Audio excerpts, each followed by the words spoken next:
नहीं दला भाई, इसमें तो कोई फुटेज नहीं। खैर ये तो एक्सपेक्टेड था, ना तो कोई आम रॉबरी थी और ना ही उनका कोई आम मकसद। पहले सीसीटीवी कैमरास को डिसेबल किया ताकि हमारे हाथ कोई भी सबूत ना लग सके कि पूरी रात हमारे साथ हुआ क्या।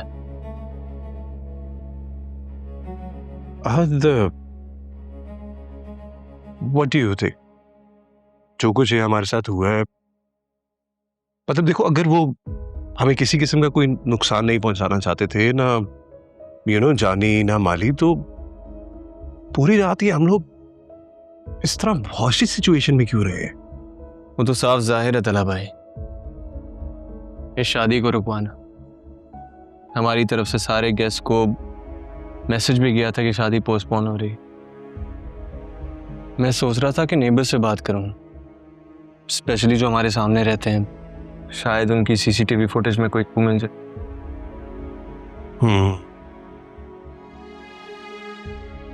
I was thinking कि we should involve the police. मतलब हमें रिपोर्ट तो करानी चाहिए। पुलिस तो ऑलरेडी इन्वॉल्व है, वो जो हमारे शॉप में आग लगी थी उस केस के सिलसिले में। तो मुझे लगता है कि ये जो दोनों चीजें हुई है, इज इट पॉसिबल कि इन दोनों के पीछे एक ही शख्स है? ठीक कहा, मेरा भी यही ख्याल है, और शायद उसे एक शख्स का नाम भी जानता हूं, लेकिन अभी हाथ में कोई प्रूफ नहीं है ना, तो बात में वजन नहीं होगा। ठीक है, लेकिन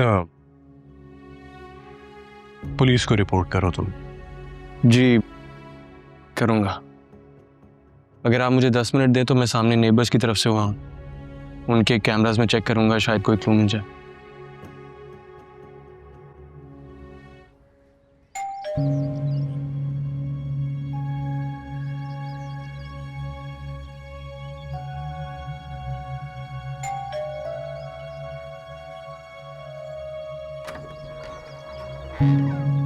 अस्सलाम वालेकुम सर। उस्मान भाई है घर पे? जी सर। बताइए, आज आए हैं। ठीक है।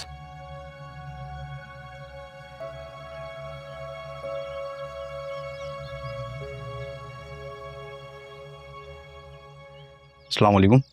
वालेकुम सलाम, क्या हाल है उस्मान भाई? अल्लाह का शुक्र। जी फरमाइए। आपको तो पता चला होगा कल रात घर पर डकैती हुई है। जी जी मुझे पता चला, बहुत अफसोस हुआ मुझे। मान भाई, मैं ये चाह रहा था कि अगर आपके घर की सीसीटीवी फुटेज मिल जाती ना, तो शायद कोई क्लू मिल जाता। क्या पता यहाँ से गुजरे हो।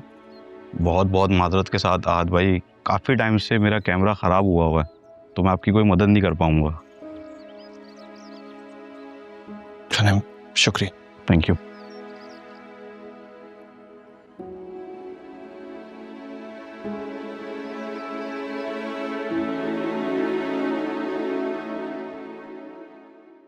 अम्मी सुबह से दूसरी बार पेन किलर ले रही हैं, इस तरह आपकी तबीयत और खराब हो जाएगी।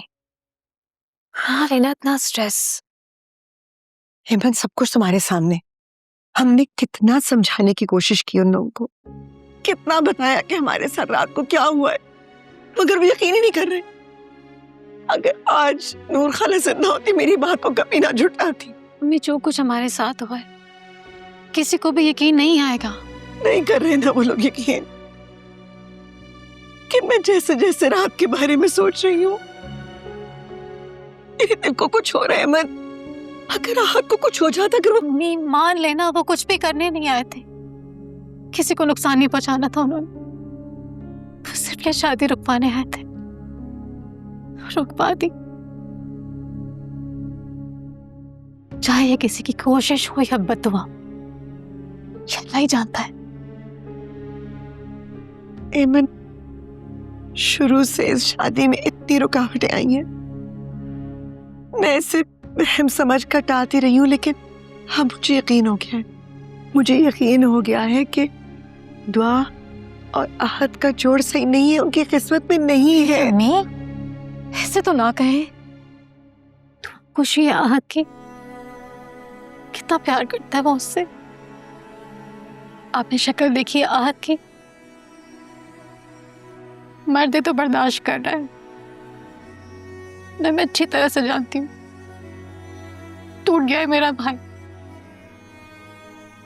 और अम्मी, दूसरी तरफ दुआ का नुकसान ज्यादा हुआ है। जिस लड़की की बाराती ना आए उस पर क्या गुजर रही होगी, कितनी बदनामी हुई है उसकी। उनकी तकलीफ हमसे ज्यादा है। ने उनको बताया तो है ना, कितना समझाया है, अपनी बेबसी के बारे में भी बताया, लेकिन वो लोग नहीं यकीन कर रहे तो हम क्या करें। सही कहा आपने अम्मी, हमने वो सब कुछ किया, पर इतनी आसानी से हार नहीं मानूंगा मैं। एक बार फिर कोशिश करूंगा। ऐसे कैसे दुआ मुझसे बदगुमान रह सकती है? For God's sake, आहत, तुम अभी भी कोशिश करने की बात कर रहे हो? से एक बार अम्मी, एक बार और। जो जुर्म मैंने किया ही नहीं उसका मुजरिम बन के उसके सामने क्यों खड़ा हो जाऊं?